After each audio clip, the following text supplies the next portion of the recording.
Greetings, you're listening to Technically a Conversation, a podcast where we share an interesting topic or story with each other and hope you find it interesting as well. I'm one half of your host, Jose, and I'm joined, as always, by my lovely co-host, Isela. How are you doing today? I am all right. How are you doing? Doing good. Good. Ready to kick off this podcast, start off the week right? Yeah, drop some knowledge on me. All right, well, let's get started. So, Isela, have you ever listened to the radio before? Mostly every day, yes. What do you normally listen to? Just like the 88.5, like a KTEP, like NPR type station in the mornings. And then in the afternoons, I'll listen to like actual music, FM. Have you ever been switching through your radio stations and you come across something unusual? I've come across unusual songs that were unfortunate. Songs that like stayed in my head. I'm like, oh no, it's Ace of Base. That song is so damn catchy. I think you remember that one. But no, what do you mean by unusual? I might have to ask you to define unusual. From everything you've told me, it sounds like you've never encountered anything strange. Although Ace of Base, if I remember correctly, from our famous Dallas road trip, you were going off on that song. You were singing that song with all the emotions. It was all the heart, all the corazón that I could muster up. So what I'm going to go ahead and do is I'm going to play you a clip, and when it's done playing, I'll get your reaction to it.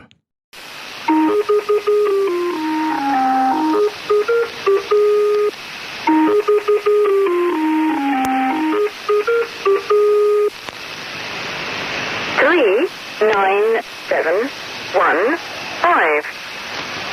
3, 9, 7, 1, 5.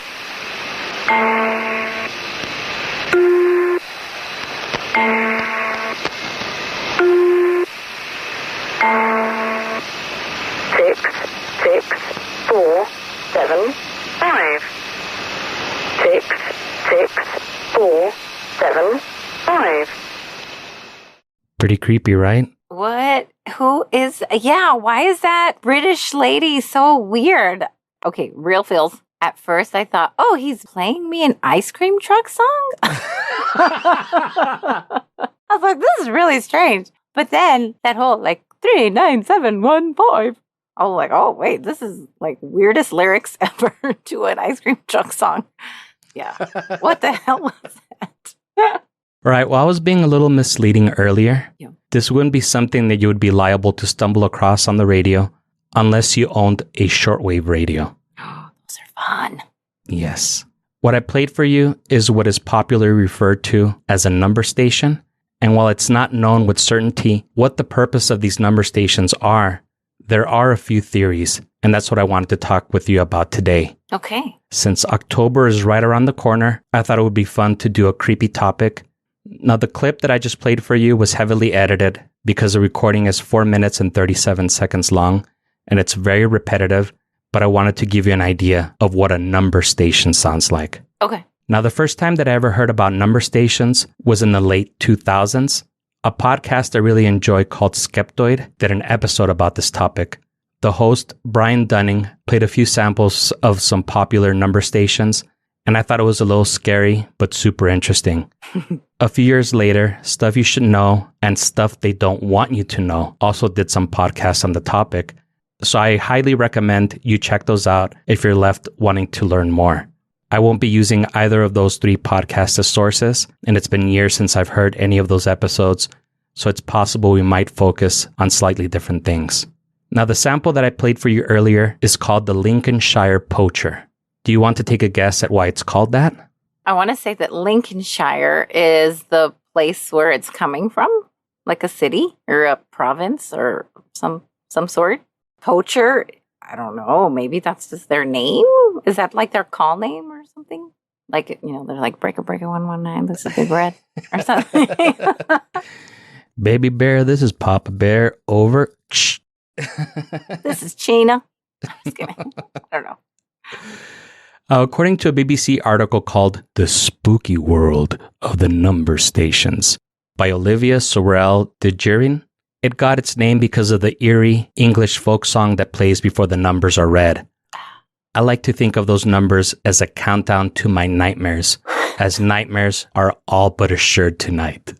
Thanks. Yeah. Thanks for that. Even though these drop nice and early, we're probably still going to be thinking about this. As soon as you put your head down, it's going to be like 5, 9, 7, 1, 5, or whatever the hell she was saying. Now I can't remember. No, there's some creepier ones out there. Oh. Now, the BBC article states that the number stations can be traced back to the Cold War. The Cold War started in 1947, so even as far back as then, there were people that were messing around with their shortwave radios that would stumble across this and other number stations. Almost immediately, there was a prominent theory as to what the purpose of these stations was. Do you want to take a guess? A gander, if you will, as to what their purpose was. I feel like these didn't have a purpose. Well, okay, everything has to have a purpose, right? I'm going to go with, were they there to just kind of serve as a news station before there were news stations? Think a little bit more conspiracy, a little bit more nefarious.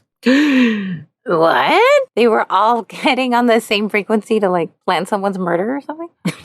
I went over the board probably.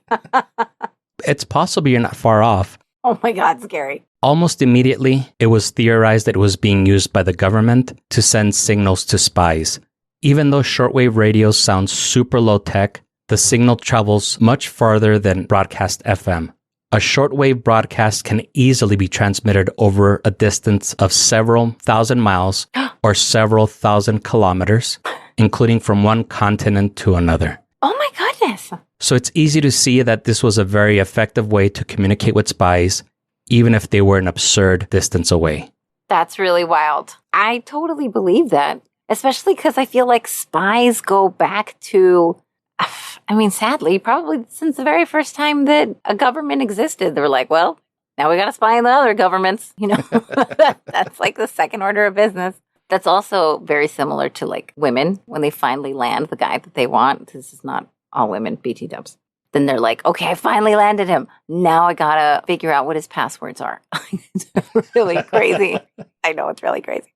Now, going back to the BBC article, they stated that even though technology has evolved a lot since the 1940s, there was evidence that number stations were being used as late as 2014 when the article was written. And as we'll see a little later, some are still in use today. Now, according to Rupert Allison, an author who specializes in espionage, stated that nobody has found a more convenient and expedient way of communicating with an agent. Their sole purpose is for intelligence agencies to communicate with their agents in denied areas, a territory where it is difficult to use a consensual form of communication. They also interviewed Aiken Fernandez, who founded the CONET project, which is a comprehensive archive of these number stations, and also where I got the sample of the Lincolnshire Poacher I played for you at the beginning of the show. He states that this system is completely secure because the messages can't be tracked and the recipient could be anywhere. You just send the spies to a country and get them to buy a radio. They already know where to tune and when. The way that Fernandez says that it would work is that spies would be given a one-time pad, so every day they would use a different page from the pad to decipher the code. This makes the code uncrackable because each day or each broadcast, the code changes. So even if you were lucky enough to crack the code of one of these transmissions, by the time you got to the next one, the cipher has changed and you have to figure it out all over again. Just the fact that each transmission uses a different code makes it almost impossible to find patterns to help you crack them. That's so interesting. This is like the earliest version of the coding and stuff like that. That's so interesting. Yeah, and there's been further evidence, according to that same BBC article, that this might have been used by spies, as there have been spies arrested, and among their belongings were radios and one-time pads. So this does lead a lot of credence to that theory. Al Bolton, no relation to Michael Bolton, an amateur radio enthusiast, stated that it's an old-fashioned means of communications, but you have to think about security. The danger with a computer is that if you get caught, the data on it is still retrievable, whereas with a one-time pad, you can eat it or flush it down the toilet. I don't know if you remember watching, God, I think it was Inspector Gadget. Was it Inspector Gadget? Where I know this is so crazy. But do you remember how they would print out like a paper and then they're like, this paper is going to self-destruct in like whatever. And if he like chose the mission or whatever it was really interesting. And I remember thinking like, oh, I would totally want to do something like that. But obviously not really. Just getting caught up. Very cool. So now that we have some of the basics down, let's get to the fun part and listen to a few more audio samples when we return from our quick commercial break.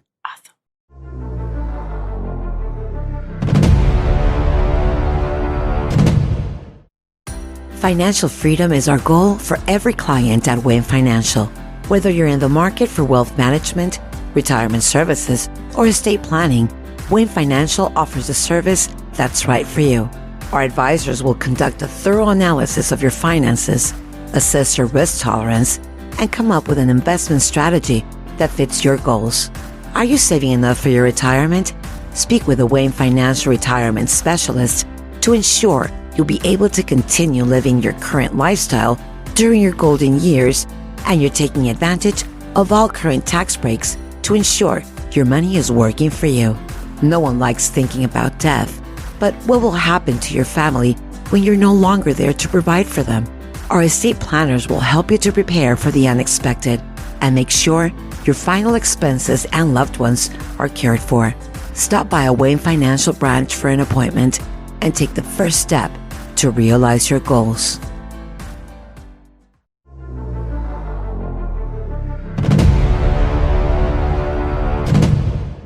So how was your break, Isela? It was thankfully pretty uneventful. I think all I was thinking about was the craziness what am I going to hear next? Is it going to be creepier? I didn't think that the first one was as creepy because it sounded like just some weird ice cream truck. But I think for me, when things start to become creepy, it could be something as simple as an ice cream truck type of sound. But then if it starts going down in pitch, like one note, you know what I mean? It's very like there's like some dissonance or no. No, thank you. How was yours? Mine was good. I just kind of stood around and waited for the commercial to finish playing. That sounds very eventful as well. But I'm super excited because I don't know if you noticed, I have a standing desk now. So I don't have to be slouched down in my chair recording this podcast. I can be standing up, which I love. I think that's also why you're bringing a little extra energy of the creepiness vibe. You're like, this is what I always wanted to do. Stretch the shit out. Let's do this. Yeah, well, if you ask most women, I think they'll tell you that I am a little bit creepy, or at least creepy looking. So no, you're not creepy looking. You're such a dork. I was going to say, it kind of goes with my MO a little bit. No, it does not. Now, did you buy a shortwave radio to look for number stations during our break? I need to, though, because now I'm very curious. You know, my dad used to have one when we were growing up as kids, and I never encountered any number stations, but he had it maybe like, I would say late 80s, early 90s. And back in that time, the way that most people would get in contact with each other if they weren't home is they would use pagers. You would call the number and then you would record your message. And then the person with the pager would get the message like a voicemail. So I do remember hearing a lot of people leaving messages on pagers. And most of them were Spanish. So I was guessing that there were probably people from Juarez. So maybe the shortwave band that I was able to tune into was the same band that they were using over there for some of their pagers.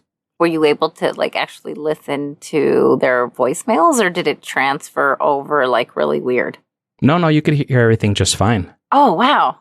Yeah, there wasn't any type of encryption or security or anything. Oh, man. Well, I guess you can start to wonder which ones are like weird codes, right? That's where the atypical like eagle has landed, package has been delivered or whatever. You know, they're like, what package are you talking about? No, most of them are like, Mija, give me a call when you get home, or, you know, dumb things like that. Well, unless Mija's going to kill somebody and get home is what she meant. Sorry. Twist. That's where I went. Just kidding. Okay, well, like I mentioned earlier, I'm going to play a few more samples for you. Most of these were from an IFL Science article titled Explorers Found Their Way into the Abandoned UVB 76 Number Station. This is what they saw by James Felton. Now, should we start off with one that's right in our backyard? Oh, yes. Let's. This one is believed to be transmitted somewhere in the desert near Albuquerque, New Mexico. The crazy thing about this one is that it was first discovered on December 19th, 2004. The broadcasts ceased on December 23rd of the same year, but returned sometime in February of 2005.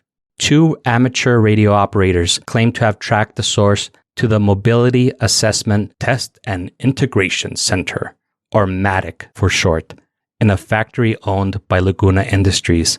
This is located near the small town of Laguna, New Mexico, which is about 50 miles or 80 kilometers southwest of Albuquerque. The pair of amateur radio operators took pictures of the compound and located towers and antennas, but when they were approached by a security guard, they quickly fled. 3 hours after the incident, the radio broadcast abruptly stopped, and Laguna Industries removed all references to MATIC from their website. The number station they allegedly broadcast is referred to as Yosemite Sam, or Yosemite Sam as I like to call it. Let me play you the sample and see if you can guess why.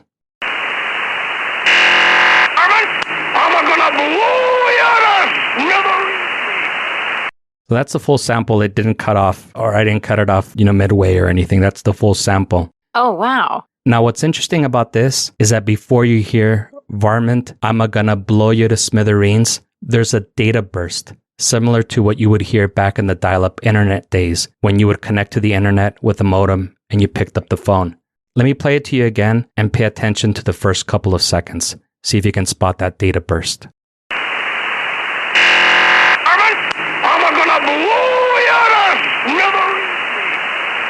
I don't know if he sounds like Yosemite Sam, because he almost has I don't know if it's Irish or Scottish. He has a little bit of a different accent. There's people that have done a lot of research on this, and they've been able to track it down to the exact Looney Tunes episode where it debuted. So it is confirmed that it is from a Looney Tunes episode, and it is indeed Yosemite Sam. Oh, okay. As far as the purpose of this number station, I haven't been able to find any data on it. And they even tried doing some research as to what might have been contained in that data burst, but nothing.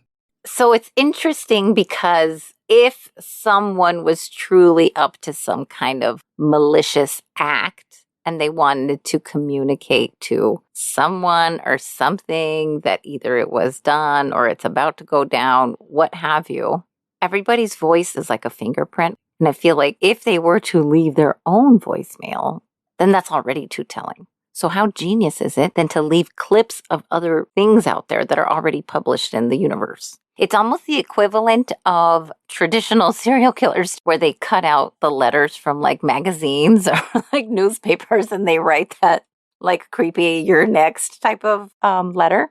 Yeah. That's never their handwriting. This is kind of the similar situation. Well, in this one, I kind of feel like the Yosemite Sam sample is more of a decoy. It's put in place so that if you were to stumble across it, you would just think that maybe, you got a bad connection or something. What's important about this is whatever is in that data burst, because through sound, they can send information. I don't know if you remember some of the very first computers. We were kids when these computers came out, but they would have a cassette tape where the program would be on the tape. So you would put the cassette tape in there and press play. The computer would decipher the data that's on there and run whatever program had been recorded. And you could even record that program using a tape recorder. You can record it from that cassette to another cassette and hand it off to a friend or something. So I think what's important here is whatever information is in the data burst. I think the Yosemite Sam clip is just to mislead people.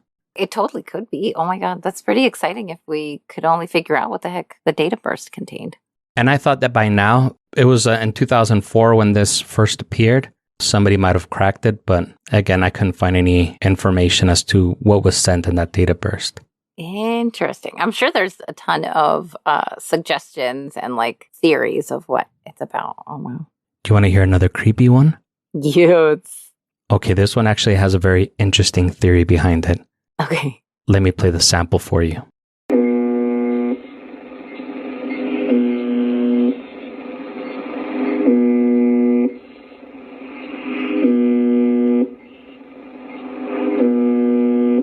Okay, so this sample goes by numerous names, but the most popular names are MDZHB, UVB76, and the buzzer. Now, what's unique about this station is that it plays a continuous, monotonous tone, like me, but every few seconds, the signal is interrupted by a foghorn sound or a Russian voice saying random numbers, letters, and names. The theory behind this signal is that it's some type of a dead hand signal, and that as long as the alarm is ringing, everything is okay. The moment the alarm goes off is when we should worry. Again, nothing is known for certain. This is just a popular theory. That's very like, Dios mío, kind of. that one is definitely concerning, especially given that theory. Like, what could really happen if it doesn't go off, which I guess people don't want to know. Oh my God, that's super creepy. Does it say when that one came out? That one is actually still going on today. Oh my goodness. There's somebody on YouTube that has a live stream of it playing 24/7. What? Doesn't this person sleep? What the hell? I'm sure they're not listening to it 24/7, but they at least have, maybe a shortwave radio hooked up to where it's broadcasting it online 24/7. Wow. Now, if you aren't creeped out already by this, get ready. Oh, shit. People who have listened to the buzzer signal intently have been able to hear people talking in the background, having quiet conversations.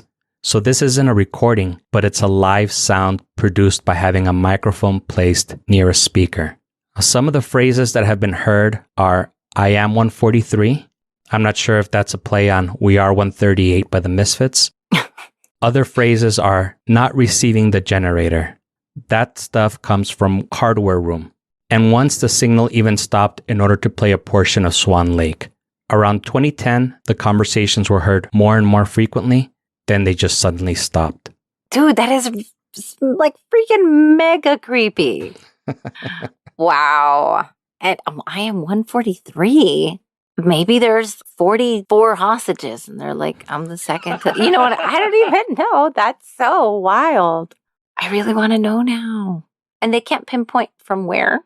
Well, in this article from IFL Science, they had found an abandoned number station that they think that that's where the UVB76 signal came from. And they found like a bunch of junk, really, like a lot of spare radio parts and circuit boards and, things of that manner. That's so strange. It's really hard to kind of pinpoint where these signals come from because you kind of had to have something to measure the signal and kind of just drive until you notice that the signal gets stronger. Right. Since it's radio waves and there's a lot of things that can affect the signal strength, like the atmosphere and everything, it's kind of hard to perfectly pinpoint it.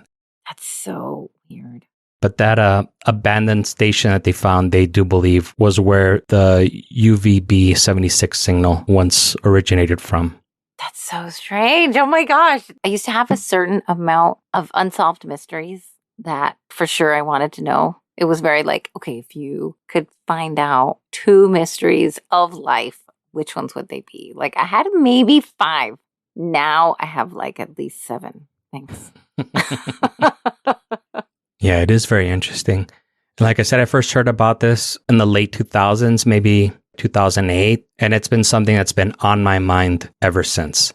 It definitely made enough of an impact that I still remember it today. It almost reminds me in a less, at least this is less creepy, what it reminds me of. The ones that you can tune into the emergency channel and you automatically know. Like, I know news stations use it. So they know like all the shit that's going down. There are actually some apps that you can use that you can listen to police radio and emergency services. It was around the time that smartphones came out. That was like one of the first apps. So I had downloaded it and, every once in a while would go on there just to hear what was going on police radio or dispatch services. So yeah, that is definitely available. And it's not anything that's hidden. Anybody that can tune in can listen to it. My battery would be drained just listening to it all the time. I'd be like, oh my God. Some old lady just fell, guys. Hold on. How can we eat at a time like this? Remember earlier I mentioned the CONET project, an archive of number stations started by Aiken Fernandez. So here's another banger from this collection. This one is called The Swedish Rhapsody. Again, I edited it for length since it's very repetitive and clocks in at 4 minutes, 16 seconds. But this one is especially haunting, especially the voice of the person reading off the numbers. Towards the end, it gets super weird and almost sounds like the tape is malfunctioning, but adds to the spookiness. So if you all get freaked out listening to it, fast forward about a minute and a half.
So what did you think about this one?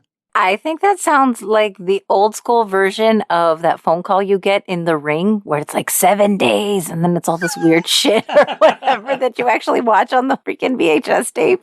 It's just via shortwave. That's super creepy. This is by far the creepiest one. Remember, I was just describing what for me creepy sounds like is when they kind of like taper down and like the notes become flat or sharp or whatever. It was doing that.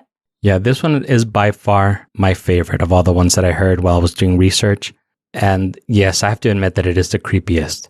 The Swedish Rhapsody got its name from the signature melody recorded from a music box, and this one was known by listeners to have a very precise schedule. Interruptions or mistakes on the part of the operators was rare. Now, thanks to some declassified documents from the Polish government in 2014, we do know that this station was indeed operated by the Polish People's Republic and its secret police force, which I'm not even going to try to attempt to pronounce because it contains letters that I've never even seen before. Oh, shit. The station operated from at least the 1970s, and the messages were meant to be decrypted using a one-time pad. Now, I will confess, I obtained that information from Wikipedia, and the sources seemed a little sus, so take that all with a healthy serving of sodium chloride. Of course you would say that. As hard as I tried, I couldn't find a reputable publication to back that ass up. But since most of these are all theories and guesses anyways, theirs are probably as good as any.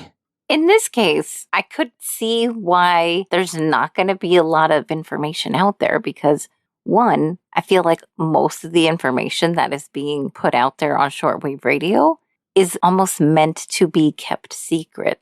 So why would they have that information? Yeah, that's a good theory. On that one, I tried to look up the declassified documents and I couldn't find anything. There is one final number station I wanted to show you. And this is the one that I'll end the show with. This one is called DFD21 and sounds like someone is transmitting from space in a satellite orbiting the Earth as it slowly drifts further and further away from the gravitational pull of our planet. Oh, great. So let me play this one for you. Delta, Foxtrot, Delta, 21.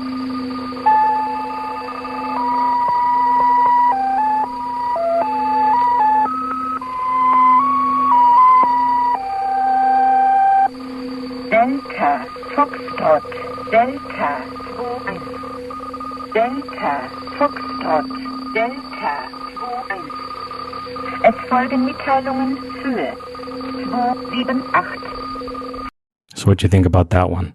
Again, the pitches in the notes also went down, like bending the notes. Oh, I really don't like it. Also, I've realized that I almost need to know what they're saying Otherwise, I feel like that bitch just put a curse on me. In her language, she could have even been reciting Shakespeare, but it could have been the part where it was like a plague on your house. That's what it sounds like. Yeah, that one is really creepy.